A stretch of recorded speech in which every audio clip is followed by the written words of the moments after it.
যারা প্রথমবার চ্যানেলটি দেখছেন তারা প্লিজ সাবস্ক্রাইব করবেন আরও নতুন নতুন এবং নানান ধরনের ভিডিও দেখার জন্য। ধন্যবাদ। সমীক্ষায় বলছে 83% চাইছেন মোদিকে।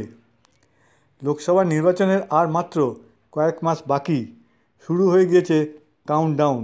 দেশ জুড়ে ঘুঁটি সাজাতে শুরু করে দিয়েছেন রাজনীতিবিদরা। তবে টাইমস অফ ইন্ডিয়ার সমীক্ষা এগিয়ে দিল মোদিকেই। সংবাদ মাধ্যমের অনলাইন সার্ভেতে দেখা যাচ্ছে যে 80% মানুষই নতুন সরকার গঠনে নরেন্দ্র মোদীর এনডিএকে এগিয়ে রেখেছে। টাইমস গ্রুপের এই অনলাইন পোলে 2 লক্ষ মানুষ অংশ নিয়েছিলেন বলে জানা গিয়েছে।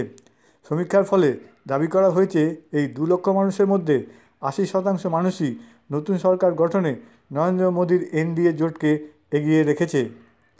টাইমস মেগা পোলে মোদীর সরকারের 5 বছরের সময়কাল ও ওই সময়ের কাজকেই সামনে রাখা হয়েছিল।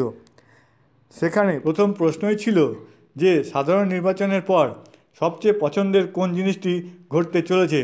এর উত্তরে অনলাইন মেগা পোলে নাকি অংশগ্রহণকারীদের 83.03%ই বলেছে মোদীর নেতৃত্বাধীন এনডিএ জোটের কথা। এই অনলাইন মেগা পোলে দ্বিতীয় স্থানে আছে কংগ্রেসের নেতৃত্বাধীন জোট, কিন্তু তাদের পক্ষে মতদানের সংখ্যা মাত্র 9.2%। আবার এমনও দেখা গেছে যে এনডিএ সরকার তৈরি করবে কিন্তু নরেন্দ্র মোদী প্রধানমন্ত্রী হবেন না, এমন প্রশ্নকে পছন্দ করেছেন 4.2% মানুষ। জানুয়ারি মাসে কলকাতার ব্রিগেডে বিশাল সভা করে মহাজোটের কথা ঘোষণা করেছিলেন মমতা বন্দ্যোপাধ্যায়। এই সমীক্ষা বলছে যে ফল প্রকাশ পেয়েছে তাতে দেখা যাচ্ছে মহাজোট সরকার গড়বে এমন আশা রাখছেন মাত্র 3.47% মানুষ।